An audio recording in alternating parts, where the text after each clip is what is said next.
अरे कब तक उठाओगे अपने बच्चों की लाशों को? क्या शर्म हया मर चुकी हमारे समाज की? इस देश में क्रांति की आगाज हो रहा है तो समाज को ठंडा करने की आवश्यकता नहीं, उस गर्म खून को और बढ़ाने की आवश्यकता है। किसी संगठन में एक व्यक्ति भी है ना, तो उसका भी अब सम्मान करना होगा, उसे ऐसी चैन बनाने का काम कीजिए। अगर बिहार में कोई घटना घटती है तो दिल्ली के संगठन खड़े हो जाएं, अगर राजस्थान में कोई घटना घटती है तो उत्तर प्रदेश के भी संगठन खड़े हो जाएं। तमाम जितने ऑर्गेनाइजेशंस हैं, उनके जितने भी पदाधिकारी होंगे, आपको सारे के सारे एक एज ग्रुप के मिलेंगे। क्या युवाओं को वहां पे जिम्मेदारी नहीं मिलनी चाहिए? बुलबुलों के पंजों में बाज नहीं रहते, बुलबुलों के पंजों में बाज नहीं रहते, और बुझ दिलों के सीने में राज नहीं रहते। और जिस कौम को पड़ जाए सर झुकाकर चलने की आदत मेरे दोस्तों, उस कौम के सर पे कभी ताज नहीं रहते, ताज नहीं रहते। इस समाज को समझना होगा, जब ज्ञान की बात आती है तो कभी बुद्ध कभी रैदास बन जाते हैं, जब ज्ञान की बात आती है तो कभी बुद्ध कभी रैदास बन जाते हैं, जब शिक्षा की बात आती है कभी ज्योतिबा कभी सावित्री बन जाते हैं, और जब संघर्षों की बात आती है तो कभी बिरसा कभी भगत और कभी उधम सिंह बन जाते हैं। जब इस देश का इतिहास बदलने की बात आती है तो मनुवादियों का बाप डॉक्टर BR अम्बेडकर बन जाते हैं।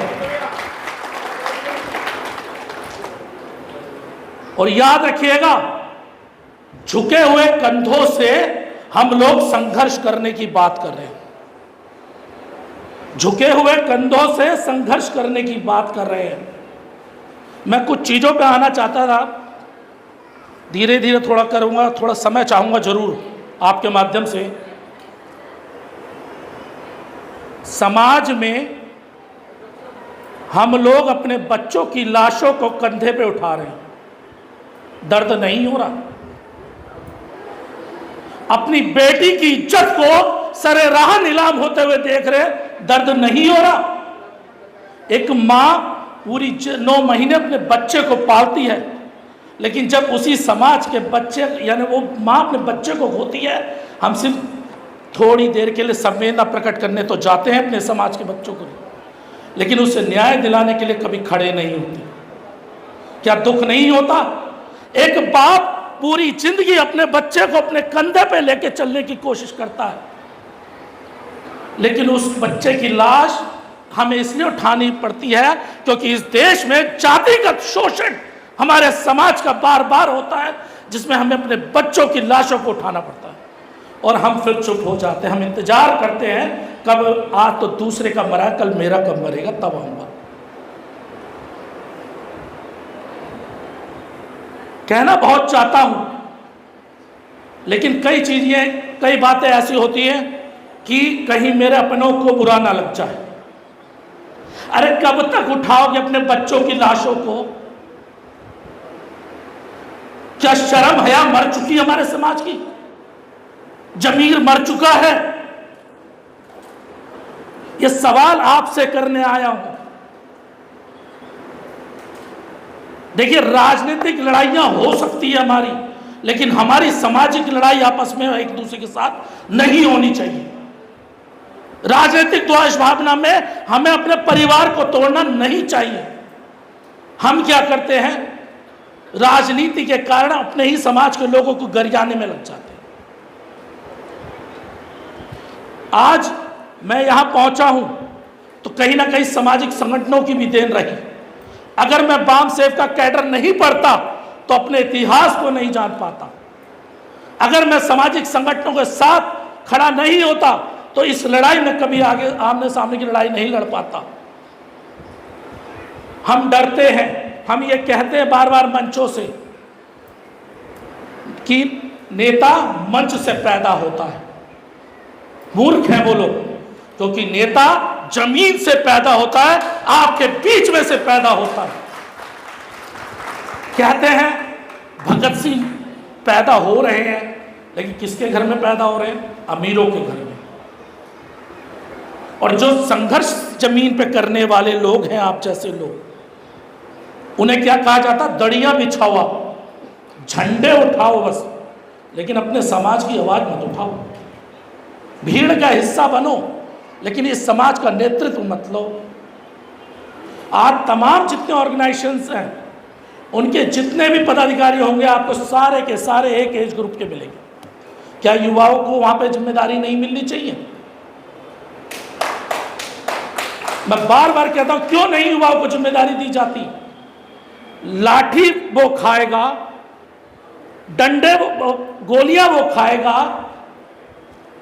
थानों में अपने ऊपर एफआईआर वो करवाएगा, और उसके बाद क्या कहेंगे? नेता तो मेरा बेटा ही बनेगा। क्या यह सिस्टम गलत नहीं है? मैं कई चीजों को जोड़ के बात कर रहा हूं आपके बीच में आज, क्योंकि समय का अभाव है। कहते हैं आरक्षण की लड़ाई चलती रहेगी। कैसे चलती रहेगी? लोग कहते हैं बच्चों की लाशें उठती रहेंगी। कैसे उठती रहेंगी? जिस दिन तुम्हारी औलादें मरना शुरू होंगी, तब पूछूंगा कितनी औलादें आप कहोगे कि यह लड़ाई चलती रहेगी। पहले पॉलिटिकल बदलाव ले ले। वजह यह है, इनके नाम पे राजनीतिक सियासत तो होती है, लेकिन इन्हें न्याय दिलाने की लड़ाई नहीं होती। एनसीआरबी का डाटा यह कहता है 48,000 था रेशो, 57,000 हो गया है बच्चों की लाशों अपने SC/ST एक्ट में जो केसेस रजिस्टर्ड हो रहे हैं, और 10% केसेस रजिस्टर्ड होते हैं। तब हम 57,000 पे आ गए। फिर भी हम ये कहते हैं सिर्फ पॉलिटिकल बदलाव करवा लो। 5 साल में शत्रुमुर्गों की तरह निकलोगे और कहोगे वोट दे दो। बुरा मत मानिएगा मेरी बात, मैं कड़वी बात पहले ही कह दी, मैं कड़वी बोलूंगा। आइए ना, पूरे 5 साल सड़कों पे संघर्ष करने के लिए। आज हमें लड़ाई की आवश्यकता है। अगर मैं बार बार समाज के बच्चों से एक बात पूछता हूं, परिवार के अपने, क्योंकि आप मेरे परिवार के लोग हैं, आपसे एक सवाल लेके आपसे पूछता हूं, यदि आज आपके बच्चों को कोई मारने पे तुला है, तो आप ये कहेंगे राजनीतिक परिवर्तन हो जाए उसके बाद बचाऊंगा, आज मार ले तू, या उसी समय बचाएंगे?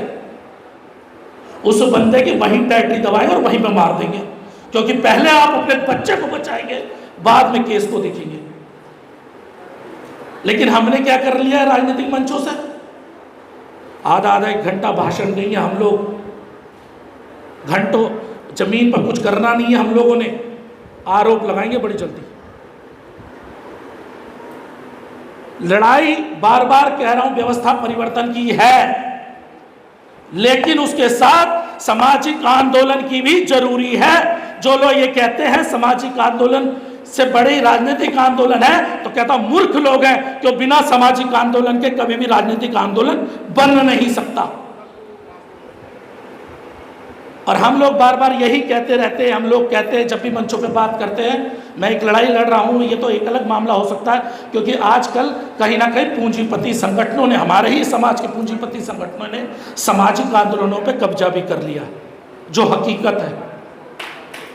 9 अगस्त को पूरा समाज दिल्ली की सड़कों पे आ गया था, जंतर मंतर बाबा साहब की प्रतिमा लगाने के लिए आया था ना, लेकिन वहां पे बाउंसर लगाने का क्या मतलब था? सवाल ये मेरा है आप लोगों के बीच, आपने ही चंदा दिया था ना उन आंदोलन करने के लिए, यानी मंच आपका, भीड़ आपकी, समाज आपका, और आपको मंच से चढ़ने के पहले ही कह रहे हैं बाउंसर खड़े हैं, चलो साइड कर दो। क्या ये मजाक नहीं है ऐसे सामाजिक संगठनों का? हमें सोचना नहीं चाहिए।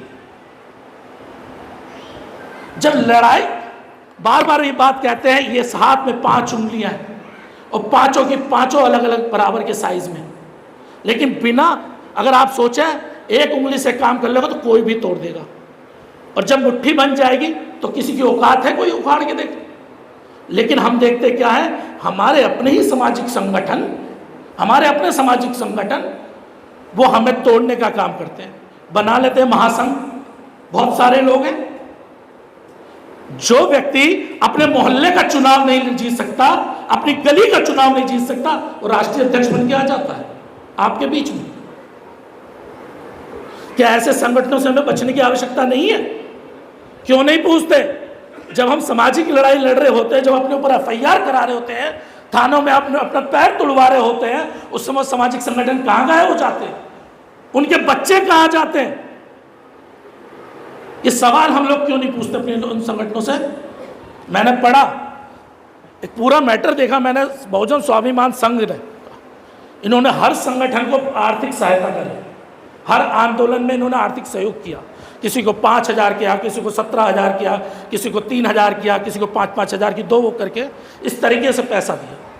लेकिन क्या वो पैसा, ईमानदारी से बताइएगा, इस आंदोलन के बावजूद भी हम इस आंदोलन को आगे बढ़ा पा रहे हैं? दिल पे हाथ रख के बता दीजिए। हम लोग ये कह रहे हैं कि समय आ गया है युवाओं को नेतृत्व देने का। अगर आपके अंदर इतना दम होता ना, मेरी बात से कुछ मेरे बुजुर्ग साहिबान जो है वो थोड़ा नाराज हो सकते हैं, मैं माफ़ी मांगता हूँ, मेरे अपने बुजुर्ग, आप हमें, हमारे बन रही है ना गार्जियन, हमारे संरक्षक बनिए ना, कोई रोक थोड़ी रहा है। लेकिन हम ये कह रहे हैं, जब इस देश में क्रांति की आगाज हो रहा है तो समाज को ठंडा करने की आवश्यकता नहीं है, उस गर्म खून को और बढ़ाने की आवश्यकता है। अगर यही सोच के साथ अगर उधम सिंह भी रह जाते, बिरसा मुंडा भी अपने घर में बैठ जाते, तो क्या बदलाव हो जाता? ये जो आज हम बड़ी बड़ी बातें करते हैं यहाँ पर। जब मुझे इस कार्यक्रम के लिए आमंत्रित किया, एक फ़ोन आया, मैंने मना नहीं किया। मालूम है क्यों? करने को बहुत कर सकता, क्योंकि मीडिया के साथ ही लगातार मेरा इंटरव्यू लेते, कर सकता था। लेकिन मीडिया के माध्यम से मैं आपके डायरेक्ट आपसे आमने सामने रूबरू नहीं हो सकता। उस रूबरू होने के लिए इस कार्यक्रम में आया।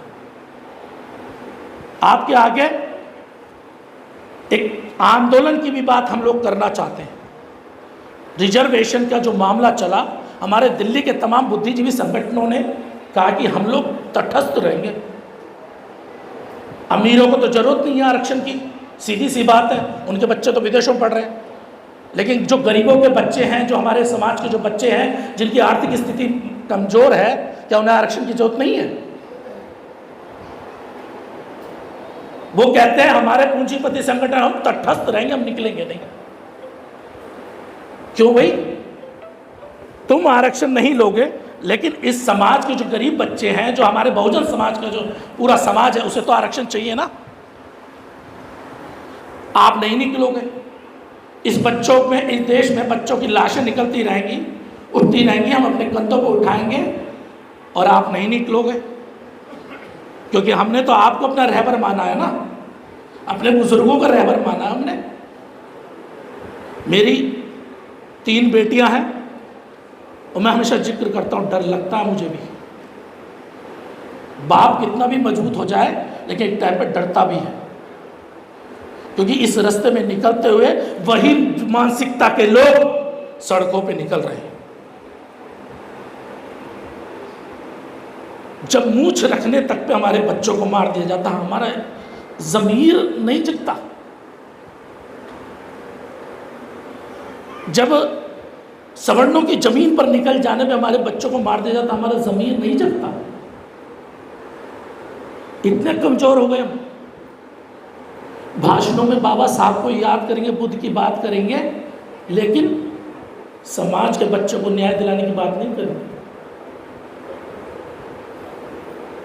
कई लोग कहते हैं मैं भावनात्मक हूँ। हाँ, हूँ भावनात्मक, अपने समाज के लिए हूँ भावनात्मक,